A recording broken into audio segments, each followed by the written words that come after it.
10% more a day, that's an extra half a day a week. So a little bit each day adds up to a lot over the course of the week. That's quite a lot of time. So where do you start? Where do you start with time management? The place to start is very simple. It's all about your day. And you can only do a day's work in a working day. That's the premise to start from. So, how do you do that? You do things like use a diary. Yeah? Oh, tell me something I don't know. Yeah? Everyone use a diary? Yeah? Does everyone schedule in everything that they need to do from the point of view of appointments, any particular tasks over time?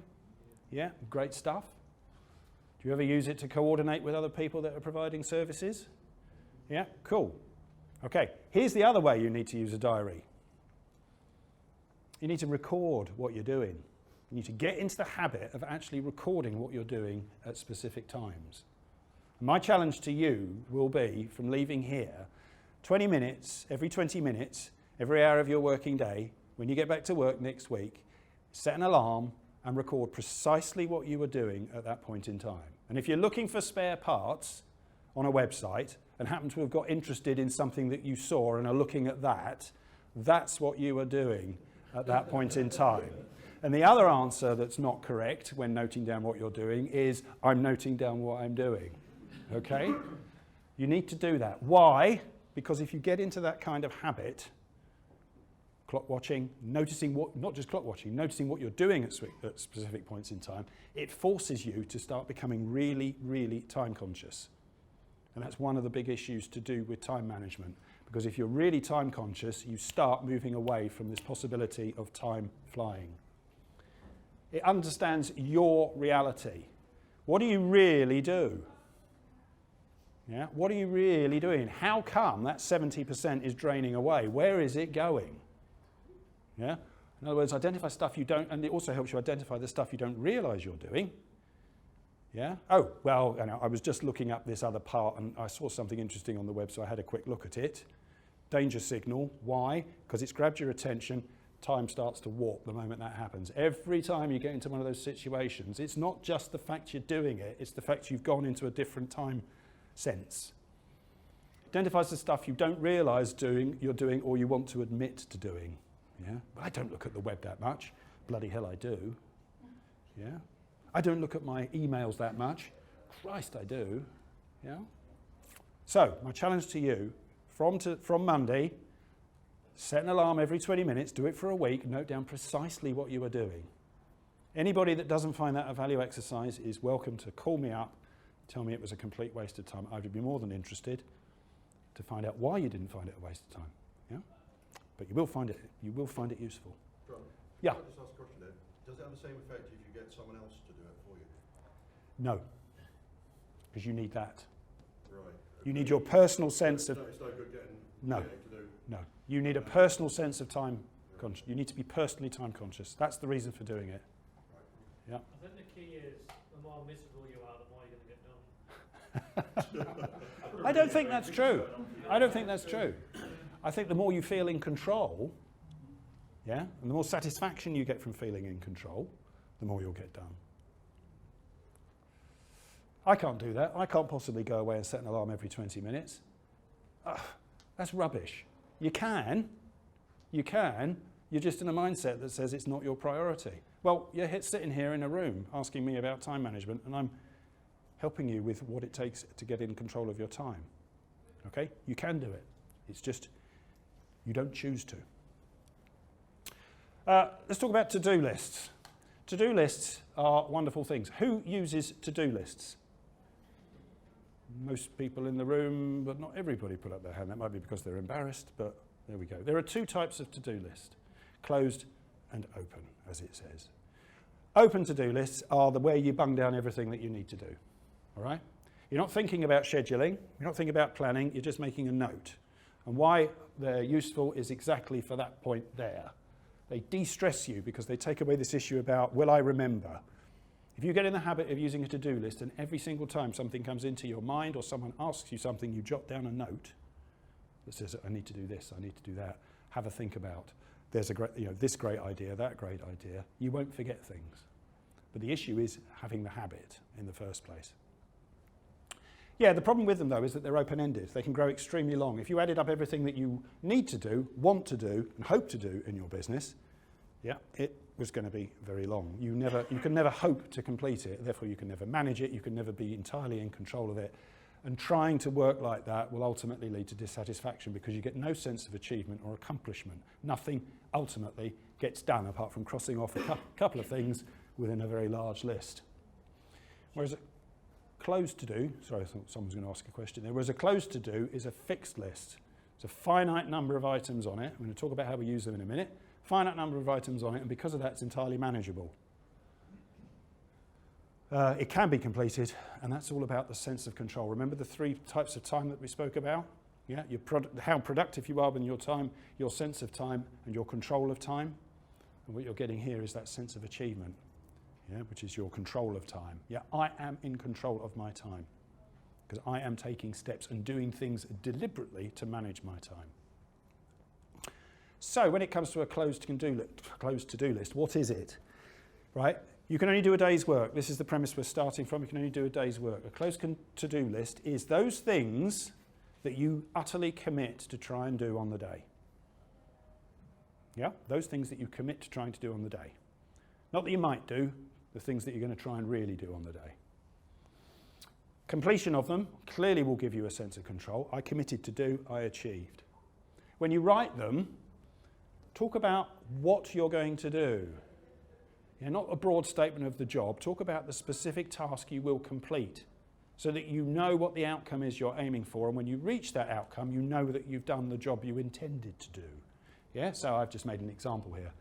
You don't just list people and names of laptops under the heading of repairs. It's, well, what's the precise job I am next going to do on each of those? In that example, it was about like what parts, on the basis that you'll order the parts, get them in, and the next task will be complete the repair.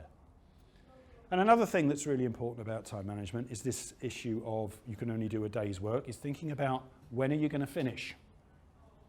Yeah? It's very easy as people who own and manage their own businesses to work as long as you want. Yeah? Time's elastic. I can go right into the evening. In fact, I could work my weekends if I choose to because it's my time. I'm my own boss. Well, great. If that's how you want to be, then fine. But you've all come here because you feel under pressure. You all come here basically because that kind of style of living and approach isn't how you want to manage your business. So you need to think as though you were an employee.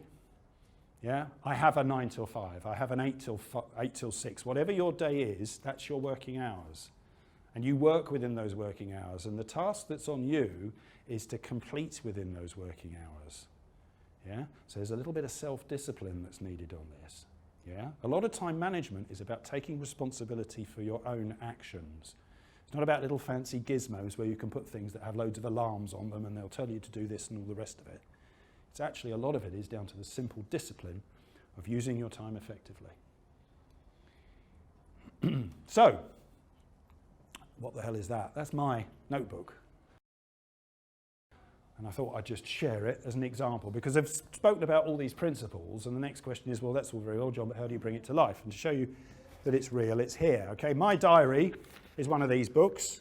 Every page has a date at the top. Yeah, and this is the way I use it. That area is effectively a closed to-do list. All right, this is how I've been doing it for years. I realised what I was doing when I started looking at time management, but that's a close to-do list. This is the stuff I promised to do. And everything's crossed out at the moment because that was taken at the end of the day, all right? That's a close to-do. Down here, I've got stuff that I've thought about or has arrived during the day that I don't want to put in here.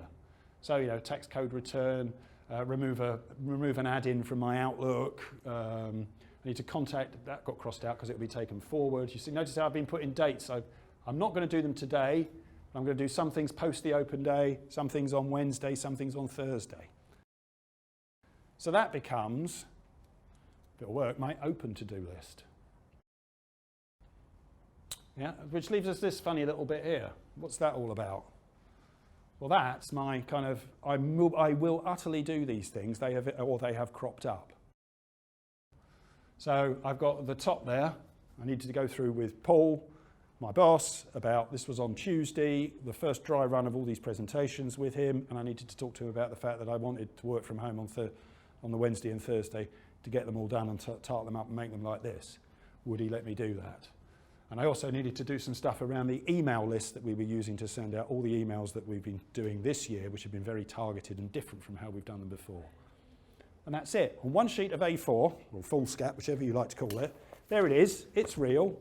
Okay, you could do this too, if you chose to, or you could have a proper diary which had the date and the times of the day down one side and this side blank. That's another good book to use. But essentially think about dividing your page down into those three things and managing the focus of your activities around that. Yeah, there's the following day. Same kind of structure. You'll see some of the things from Wednesday now appear up in my list. My list, as always, has got a little bit longer. But that's at the start of the day, so there's less things crossed off it. Yeah? Because in actual fact, I've done some things off here before I put them on there. So, I can't do that. Yes, you can. It's easy. It's about getting hold of a book. It's about drawing some lines. It's about a bit of discipline about what you put on the page. You can do it. You just choose not to. Okay, another angle on, another angle. This is a Freudian slip. Perhaps I meant it. On being more productive is the whole principle of batching up work. What's batching? Work batching. Tasks that are all the same. That's it. So thinking about similar tasks and bringing them together and doing them all at once. And you can think about it. That's mainly to do with the effect of disruptions and changing between one job and another. You know yourself, if you're in the middle of a repair, you're engrossed in that work, a customer comes in or a phone call comes, it's not a 5-minute call, it's a half-hour call. You get quite engrossed in it because there's a lot to talk about, or maybe it's a friend. And then the phone goes down and it's a case of, oh Christ, now where was I? What was I doing? Yeah? Even to the extent that you might actually forget you were doing the repair and go and do something else for a while before you go, Jesus, I was working on. Yeah? So batching work is all about trying to do things together so you're in a similar frame of mind. So that can be all sorts of things. Placing orders, making calls, doing your servicing work, doing your marketing, admin, accounts work, all those sorts of things. Thinking about batching them. So placing orders, for example. Yeah, I've already spoken about a problem with that. You open up a basket on our site and all of the other sites, and as you're doing a job, you think, oh, I need that part. I'll just go and have a look. Yeah? You go and have a look, and whilst you're having a look, you see something. Oh, that's interesting. I'll just take a quick look at that, and before you know it, time's gone. Yeah? Because you've let a distraction come in. Now, if you'd made a note of what it was you needed and where you wanted to look at it so that you could batch up maybe 3 or 4 jobs together and then do them all at once, you've got a bit more pressure on you to complete because you know when you're looking at that first part and you see something interesting, well, actually, I've got these other ones to do as well. That'll tend to focus you. Making calls is the same. You get into your voice mode. Yeah, you get into chatty mode. So it's good to do one call after another, or you start doing text in the middle of talks. He's that engrossed, he didn't hear me say anything. Sorry, it's an important text. It's an important one. It's an important text. Or else I'll be getting a divorce. All right. Ganging up servicing and repairs. Well, of course you do that anyway. Well, we're going to talk about another angle on batching work, and that's about the principle of being uninterruptible. But that's on a different slide. Time to do these horrible, horrible, horrible jobs. Reconciling bank statements. Checking all invoices have been paid by suppliers. Checking I've paid my invoices, to customers too. Checking I've paid my invoices to suppliers. And the dreaded marketing. Oh God, I've got to think about how I'm going to bring in some new business. Well, if you're going to start doing these things, then batch up the jobs and devote time to doing them. It will make you more productive. A batch is effectively a closed list. A closed list can be completed. Completing it gives you a sense of satisfaction and achievement. Now, here's a real example. This is a customer example. This is a time plan, a weekly planner that the manager of a small business uses to organise his time. It's not his to-do list, it's how he's going to spend his time, which is interesting. I've not seen this before. I think it's a reasonable technique. So he's got his hours in the day, a clear start time, a clear end time, and through the days of the week, what he's going to be doing. Yeah? Every morning, he runs a lot of remote services, this customer. So every morning he's checking those remote services. Has anything come in overnight that needs addressing or dealing with? Then, straight away, first job of the day, keep my accounts up to date. This is genuine. I was quite surprised, but this is genuine. Keep my accounts up to date. I'll spend an hour on it each day. And I'll also open my purchase orders for the parts and spares that I need to buy that day. Then when I've done that, I'll move on. 3 hours, dedicated time, servicing and repairs. Yeah? Updating purchase orders, placing orders, and so on.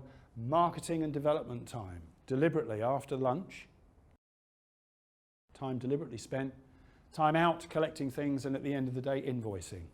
Now, if emergencies came in, this is entirely flexible. Of course, the emergency matters, you go and deal with it. But what this does do, it gives you a place to come back to. It tells you where to pick up from.